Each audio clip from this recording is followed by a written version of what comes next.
जो सर्वे भद्राणि पश्यन्तु मां कश्चित दुख भाग भवेत्। आदरणीय जस्टिस उमेश चंद जी माहेश्वरी द्वारा दीप प्रज्वलन किया गया। अब मैं बड़ी विनम्रता पूर्वक सम्माननीय उमेश चंद माहेश्वरी साहब से अनुरोध करूं। हम संपूर्ण विश्व का सुख चाहते हैं, संपूर्ण विश्व परिवार का सुख चाहते हैं और सब सुखी हों, स्वस्थ हों और सुरक्षित हों। इसी भावना के साथ मैं आयोजकों को और यह मंच हैंडओवर करता हूं। वे संबंधित चिकित्सकों से हम सबको मार्गदर्शन दिलवाकर हमें लाभान्वित करें। बहुत बहुत धन्यवाद। अपनी ओर से बहुत बहुत साधुवाद देता हूं, धन्यवाद ज्ञापित करता हूं आप पंकज अटल टीम माहेश्वरी कोरोना वॉरियर्स की ओर से कि आपने इतने भव्य कार्यक्रम का दीप प्रज्वलन किया। मैं आदरणीय पंकज अटल जी से अनुरोध करूं कि वे आज के इस कार्यक्रम की क्या आवश्यकता पड़ी, क्यों, क्या, किस सोच से उन्होंने कोरोना वॉरियर्स की टीम का गठन किया और पूरे प्रदेश में एक नया आयाम स्थापित किया। पंकज अटल जी अपने इस कार्यक्रम पर अपने विचार रखें। डॉक्टर पंकज अटल जी। सभी को जय श्री कृष्णा। कि कोई एक सोच होती है, उस सोच के कारण ही हम लोग किसी काम को करने की मेहनत करते हैं, जज्बा रखते हैं।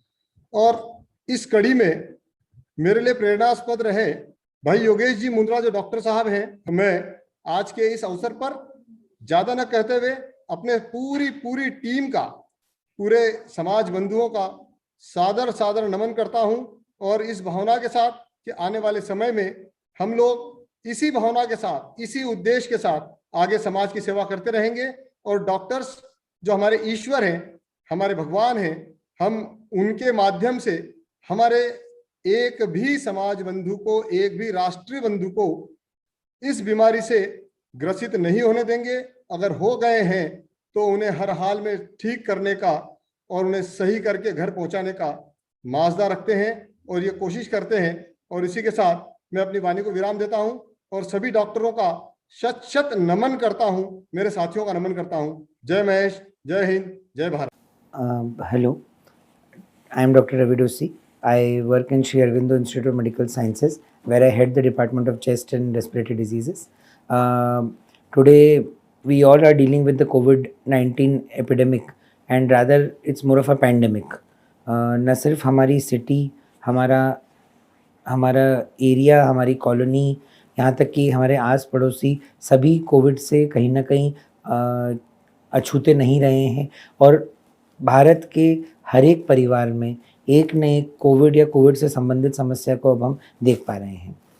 ये जो सेकेंड वेव जिसे टर्म किया जा रहा है, जो इस अप्रैल के बाद से विशेष रूप से हमारे इंदौर शहर में, हमारे भारतवर्ष में देखने को मिल रही है, ये कई मायनों में जो पिछली कोविड की वेव है और महामारी का प्रकोप है उसमें काफ़ी अलग है। इसमें जो प्रभाव है वो कम उम्र के मरीजों में देखा जा रहा है। इसका प्रभाव कुछ लोगों में काफ़ी अधिक तो कुछ लोगों में काफ़ी कम देखा जा रहा है।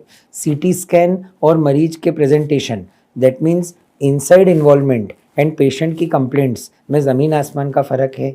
कई दवाइयां हैं जो पिछली बार काफ़ी कारगर साबित हुई थी, इस बार बिल्कुल भी कारगर साबित नहीं हो रही है। वहीं पे कुछ नई टेक्निक्स हैं जैसे प्लाज्मा थेरेपी हुआ, जिसमें हम एंटीबॉडीज़ के ऊपर फोकस कर रहे हैं, और फिर basic medical management, basic physiotherapy, prone positioning के टेक्निक्स, होम क्वारंटीन के ऊपर जोर देना, ये सभी तरीके हैं जिनसे इस बार इस एपिडेमिक को हम एक ज़्यादा इफ़ेक्टिव तरीके से टैकल कर रहे हैं, even as compare to the last time.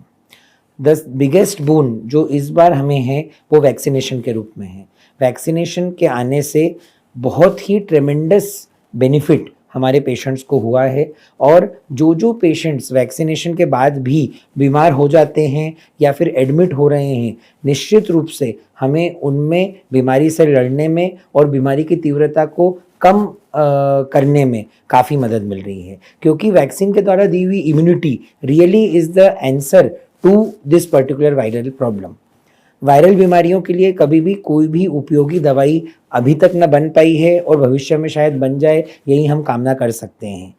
Viral बीमारियों के लिए काफ़ी प्रचलित दवाइयां हैं जैसे फेविपिराविर, रेमडेसिविर, किंतु ये बोलना बहुत ही ज़्यादा ज़रूरी है कि इनमें से कोई भी दवाई सटीक कोविड का ना होते हुए सिर्फ दूसरी बीमारियों की हैं जो कोविड के लिए इस्तेमाल की जा रही हैं। इसलिए कई बार मरीज का और उनके परिजन काफ़ी परेशान होते हैं कि साहब हमने तो पूरा 6 रेमडेसिविर सही टाइम पे लगा दिया, फिर भी हमारे मरीज का सीटी स्कैन 20% से बढ़ के 60% पे चला गया, और 60% तो हो गया पर हमारा मरीज तो एकदम सही से बैठा हुआ है वार्ड में, वो तो नॉर्मल है, उसको ऑक्सीजन भी नहीं लग रहा है। तो यही कुछ बातें हैं जो इस बार के एपिडेमिक को बार बार हम डॉक्टर्स के मन में एक प्रश्न पैदा करता है कि हम वाकई में उसी बीमारी की बात कर रहे हैं जो पिछले साल थी, कि अपने आप में ये कुछ नई बीमारी हमारे सामने प्रस्तुत हो गई है। एक बहुत महत्वपूर्ण बात जो देखने में आ रही है कि डायबिटिक्स एक बहुत बड़ा रिस्क ग्रुप है, और इन डायबिटिक्स को इस इलाज के दौरान स्टेरॉइड्स के इस्तेमाल करने से हाई शुगर्स का सामना करना पड़ रहा है, जिससे न सिर्फ उनमें बल्कि उनके परिजनों के मन में भी बहुत ज़्यादा टेंशन होता है। यहाँ तक कि कई बॉर्डरलाइन केसेस जिनको प्री डायबिटीज़ था उनकी भी डायबिटीज़ प्रेसिपिटेट हो जाती है। बट डायबिटीज़ का proper control, sugar management insulin और गोलियों के द्वारा किया जा रहा है, और वो करना आवश्यक भी है। हाई शुगर से कोविड से ठीक हुए मरीजों में एक और चीज़ देखी जा रही है जो है म्यूकोरमाइकोसिस का फंगल इन्फेक्शन।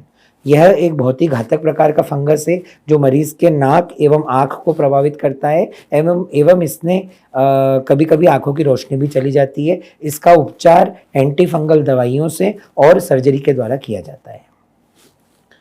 कोविड-19 एक प्रचंड बीमारी है, और ये बीमारी अलग इसलिए है क्योंकि बीमारी समय के साथ में अपना रूप बदल रही है।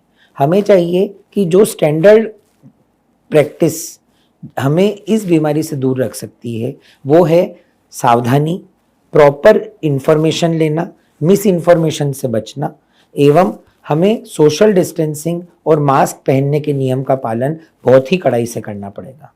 हम आए दिन देखते हैं कि मरीज के साथ उसके परिजन काफ़ी समीप रहते हुए उसके उपचार में मदद करने की कोशिश करते हैं, उनकी चिंता करते हैं, उनका ख्याल करते हैं। पर यहाँ पे मैं उन सभी परिजनों से हाथ जोड़ के विनती करूँगा कि वे यह ना भूलें कि ये एक संक्रामक रोग है, एवं ज़्यादा नज़दीकी मरीज से खुद उन्हें भी एक संक्रमण का स्रोत बना सकती है जो वो कल को पूरे समाज में लेकर जाएंगे। कोविड-19 एक कठिन बीमारी है। ये कठिन दौर न सिर्फ मरीजों पे बल्कि चिकित्सकों पे भी, चिकित्सकों के परिवार पर भी गुजर रहा है। इसलिए बतौर चिकित्सक, मैं भी एक चिकित्सक परिवार से आता हूँ, इसलिए आप सभी से इस माध्यम से विनती करना चाहूँगा कि आइए हम सब मिलकर मरीजों को कोविड-19 के प्रकोप से, अपने भारत और इस विश्व को कोविड-19 के महामारी से बचाने की कोशिश करते हैं। हम सभी को साथ चलना होगा, तभी जाके हम इस बीमारी को हरा पाएंगे। धन्यवाद। तो डॉक्टर आयुषी मुंगड़ को मैं आमंत्रित करती हूँ आज के वेबिनार में। बहुत बहुत धन्यवाद। मैं ऑडिबल हूँ? Yes madam. सभी को नमस्ते, जय Shri Krishna and good evening to everyone. मैं doctor Ayushi Mungad, MD medicine. मैं बेसिकली इंदौर से हूँ, बट अभी पिछले 1 वर्ष से भोपाल के covid government dedicated covid centre में काम कर रही हूँ, LN medical college and JK hospital में। उम्मीद करती हूँ कि आप सभी घर पर हैं और स्वस्थ हैं। मैं जानती हूँ कि कोविड-19 को लेकर आप सभी बहुत फेयर में हैं, बहुत भयभीत हैं, स्पेशली कि अगर हमें कोविड हो गया तो हमें क्या मेडिसिन लेनी है, हमें कब मेडिसिन लेनी है, कब तक मेडिसिन लेनी है, और मेडिसिन के क्या क्या साइड इफेक्ट्स हैं। तो आज इस प्लेटफॉर्म के थ्रू मैं आप सभी के जो भी क्वेश्चंस होंगी वो आंसर करना चाहूँगी, पूरी सावधानी रखते हुए भी। अगर आपको कोविड के सिम्टम्स डेवलप हो जाते हैं तो आप घबराइए नहीं, लेकिन इसे इग्नोर भी नहीं करिए।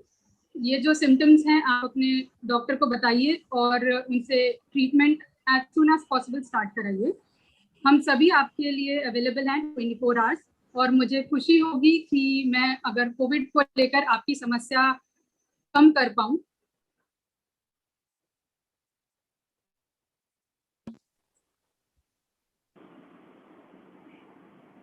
जी डॉक्टर मुंगड़ा जी।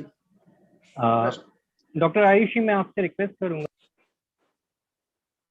एमडी मेडिसिन है, तो जो स्टेरॉइड इंड्यूस्ड डायबिटीज हो रही है अभी हम लोग जो पेशेंट्स में देख रहे हैं, तो आप थोड़ा स्टेरॉइड्स के ऊपर और डायबिटीज मेलिटस के ऊपर थोड़ा ब्रीफ कर पाएंगे हमारे दर्शकों को? श्योर, बिल्कुल।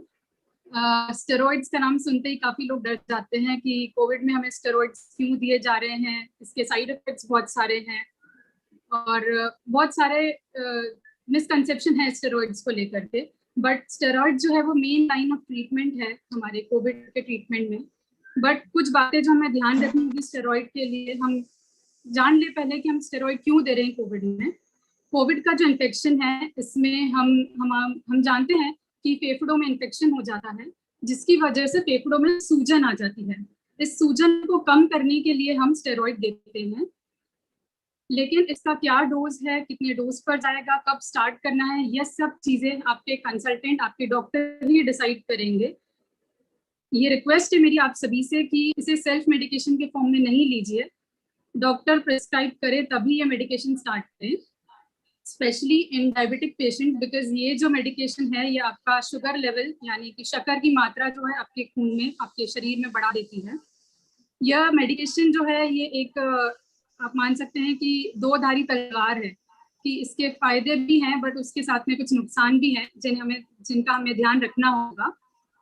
नुकसान में यह है कि ये हमारे शुगर लेवल बढ़ाती है, शक्कर की मात्रा बढ़ा देती है। तो डेफिनेटली जो डायबिटिक पेशेंट्स हैं उनके शरीर में शक्कर की मात्रा पहले से बढ़ी हुई होती है, और ऐसे में अगर हम कोई ऐसी दवा दें जो शक्कर की मात्रा और बढ़ा दे तो थोड़ा रिस्की होता है। इसलिए हमें यह डॉक्टर के सुपरविजन में ही लेना चाहिए।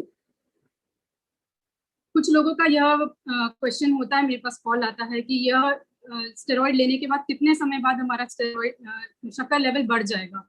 शुगर लेवल आपका 1 या 2 डोज के बाद ही बढ़ सकता है, और जब आप यह दवाई बंद करेंगे तो 1 से 2 दिन हो सकता है कि कुछ समय लगे, but with in normal range ये बाद में आ जाएगी। इसलिए आपको कोई घबराने की बात नहीं है, शक्कर बाद में कंट्रोल में आ सकती है, इससे कोई भी घबराने की बात नहीं है। जब आप कोविड की दवा ले रहे हैं तो उसके साथ में आपको कुछ चीजें ध्यान रखनी होगी कि यह दवा अगर आपने स्टार्ट करी है तो इसे आपको एकदम बंद नहीं करना है। इसे आपको धीरे धीरे डोज कम करके, जो जैसे कि आपका डॉक्टर प्रिस्क्राइब करेंगे ही, टेपरिंग डोज में ही इसे बंद करना है, धीरे धीरे कम मात्रा करते हुए बंद करना है, एकदम बंद नहीं करना है। इसके कुछ साइड इफेक्ट्स भी होते हैं। स्पेशली डायबिटिक पेशेंट्स में हमें ध्यान रखना होगा, क्योंकि अगर शक्कर की मात्रा अनकंट्रोल चल रही है पहले से ही और उसमें हम ये दवा देते हैं तो शुगर और बढ़ जाती है। तो ऐसे में दूसरे इन्फेक्शन, सेकेंडरी इन्फेक्शन जो हम कहते हैं, अस्पताल में भर्ती होने की वजह से दूसरे इन्फेक्शन होने की भी चांस बढ़ जाते हैं। इसलिए रेगुलर जो आप दवा ले रहे हैं वो कंटिन्यू करिए, और जो इंसुलिन का डोज है आपके डॉक्टर प्रिस्क्राइब करेंगे आप वो भी लीजिए। Thank you doctor.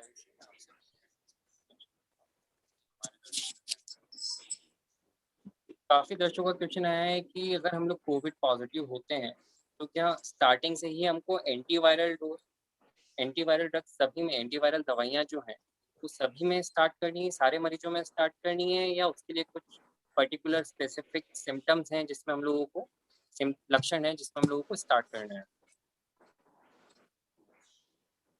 एंटीवायरल दवाई जो है वो आप अपने डॉक्टर के कंसल्टेशन के बाद ही लें। यह दवाई हम माइल्ड केसेस में नहीं, एम्स की गाइडलाइन में नहीं है माइल्ड केसेस में एडवाइस करना, मॉडरेट टू सीवियर केसेस में ही हम देते हैं। बट जैसे कि हमने देखा आजकल everybody goes to medical store, या सब लोग मेडिकल स्टोर पर जाकर फेविफ्लू ले लेते हैं, फेविपिराविर ले लेते हैं, बट इसके अपने साइड इफेक्ट्स हैं। यह हमारे शरीर में यूरिक एसिड की मात्रा बढ़ा देता है, डायरिया कर सकता है, आपके जो WBC काउंट्स जो है वो बढ़ा देता है, आपके लिवर पर असर करता है। इसलिए ये दवा बिना डॉक्टर की सलाह के ना लें।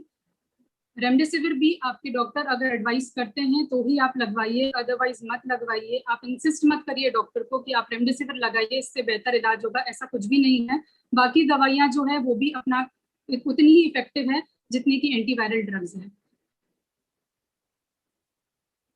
डॉक्टर आयुषी, क्वेश्चन आया है कि जो अभी करंट वैक्सीनेशन जो लग रहा है, कोविशील्ड और कोवैक्सीन, तो क्या हम इसको निजी अस्पताल में जाके या निजी तरीके से इसको लगवा सकते हैं, या उसके लिए गवर्नमेंट रजिस्ट्रेशन करवाना जरूरी है? वैक्सीनेशन के लिए गवर्नमेंट रजिस्ट्रेशन करना इज मैंडेटरी। वैसे प्राइवेट इजीली अवेलेबल नहीं है मेडिकेशन, आपको गवर्नमेंट के प्रोटोकॉल को फॉलो करते हुए ही ये मेडिकेशन वैक्सीनेशन लगवाना चाहिए, बिकॉज इसमें आपको एक सर्टिफिकेट भी मिलेगा, मे बी वो आपको लेटर ऑन कभी आगे काम आएगा। तो ये आपको गवर्नमेंट की गाइडलाइंस के थ्रू और गवर्नमेंट रजिस्ट्रेशन करवा कर ही लगवाना चाहिए। इसमें मैं एक और चीज़ बताना चाहूँगा सभी दर्शकों को कि गवर्नमेंट से रजिस्ट्रेशन के बाद, लगवाने के बाद एक सर्टिफिकेट जनरेट होता है, और अगर आप फॉरेन ट्रेवलर हैं, अगर आप विदेशी यात्रा करते हैं, तो आपको वो सर्टिफिकेट मैंडेटरी होगा आने वाले समय में। इसलिए आप सभी से अनुरोध और आप सभी से रिक्वेस्ट है कि गवर्नमेंट गाइडलाइंस के अकॉर्डिंग ही आप वैक्सीनेशन करवाएं। वैक्सीनेशन लगवाने की जल्दबाजी ना करें, किसी निजी तरीके से निजी अस्पताल में आप इस वैक्सीनेशन को ना लगाएं। आयुषी, एक क्वेश्चन आया है, क्या किसी पेशेंट की बाईपास सर्जरी हो रही है तो वो वैक्सीन लगवा सकते हैं? Yes, definitely. और गवर्नमेंट ने ऐसे पेशेंट्स के लिए स्पेशली गाइडलाइन जनरेट करती, फर्स्ट जो राउंड था उसी में, जिसमें कि 45 प्लस कोमॉर्बिडिटी जो पेशेंट्स थे उन्हें प्रायोरिटी दी गई थी। तो ऐसे पेशेंट्स को प्रायोरिटी में वैक्सीनेशन लगवाना चाहिए। अगर आपका कोई बाईपास सर्जरी हुई है, आपकी कार्डियक सर्जरी हुई है कोई भी, तो डेफिनेटली आपको लगवाना चाहिए। कोई भी सर्जरी हुई हो, आप डायबिटिक हैं, हाइपरटेंसिव हैं, तो आपको प्रायोरिटी बेसिस पर वैक्सीनेशन करना चाहिए, बिकॉज आप ज़्यादा ससेप्टेबल है, आप ज़्यादा प्रोन हैं इन्फेक्शन के। डॉक्टर आयुषी, अगर कोई पेशेंट है जो कि होम आइसोलेशन में है और जो व्हाट्सएप पर प्रिस्क्रिप्शंस चल रहे हैं जिसमें स्टेरॉइड भी प्रिस्क्राइब की जा रही है और ब्लड थिनर भी प्रिस्क्राइब किया जा रहा है, तो पेशेंट वो ले रहे हैं, बट उसके साथ साथ उनका ब्लड शुगर लेवल भी बढ़ रहा है, बट वो ब्लड शुगर की जांच नहीं कर रहे हैं। ऐसी कंडीशन में होने वाले सिम्टम्स क्या क्या हैं और उन्हें आगे क्या करना चाहिए इस कंडीशन में? सबसे पहले तो ये एडवाइजेबल ही नहीं है कि आप जो व्हाट्सएप फॉरवर्ड में आपके पास मेडिकेशन आ रहा है वो आप लें, बिकॉज उसमें कुछ मेडिकेशन ऐसा होगा जो आपके शरीर के लिए बेनिफिट तो नहीं करेगा और हानिकारक हो सकता है। तो ये आप, डॉक्टर्स अवेलेबल है, हम सभी आपके लिए अवेलेबल हैं, आप हमसे बात करिए, हमसे सलाह लीजिए, जो भी डॉक्टर आपके आसपास हैं उनके पास जाइए, आप बात करिए, फिर ही मेडिकेशन लीजिए। बिकॉज अगर आप स्टेरॉइड लेंगे without prescription, without doctors advice, तो आपका शुगर लेवल बढ़ सकता है, आपको दूसरे और भी सिम्टम्स डेवलप हो सकते हैं। शुगर लेवल बढ़ने की वजह से बहुत सारे सिम्टम्स होते हैं, लाइक आपको वीकनेस आ सकती है, आपको ड्राई थर्स्ट डेवलप हो सकता है, आपको बार बार यूरिनेशन, पेशाब जाने की आवश्यकता पड़ सकती है, और भी बहुत सारे उसके साइड इफेक्ट्स हैं कि अगर आपका शुगर लेवल बढ़ता है तो आपको ना सिर्फ कोविड बट दूसरे जो इन्फेक्शन है वो सब भी होने के बहुत ज़्यादा चांसेस हैं। तो इसलिए ये दवाइयाँ ना लें, और ब्लड थिनर्स तो बिल्कुल भी आप डॉक्टर्स की प्रिस्क्रिप्शन बिना ना लें। आप कुछ जांचें होती है जो हमें पहले करवानी होती है दवाइयाँ लेने के पहले, जैसे कि शुगर के लिए हमें शुगर की जांच करानी होती है। कुछ पेशेंट्स में हम 3 महीने वाली जो शुगर की जांच होती है हम वो भी करवाते हैं, और स्टेरॉइड्स ब्लड थिनर्स देने के पहले हमें डी डाइमर और भी केपीटीटी पीटी कुछ टेस्ट होते हैं जो करवाने होते हैं, उसके बाद ही हम ब्लड थिनर्स प्रिस्क्राइब करते हैं, और इसके काफ़ी नुकसान हो सकते हैं, इसलिए हमें ये विदाउट डॉक्टर्स प्रिस्क्रिप्शन नहीं लेना चाहिए। Okay, thank you doctor Ayushi.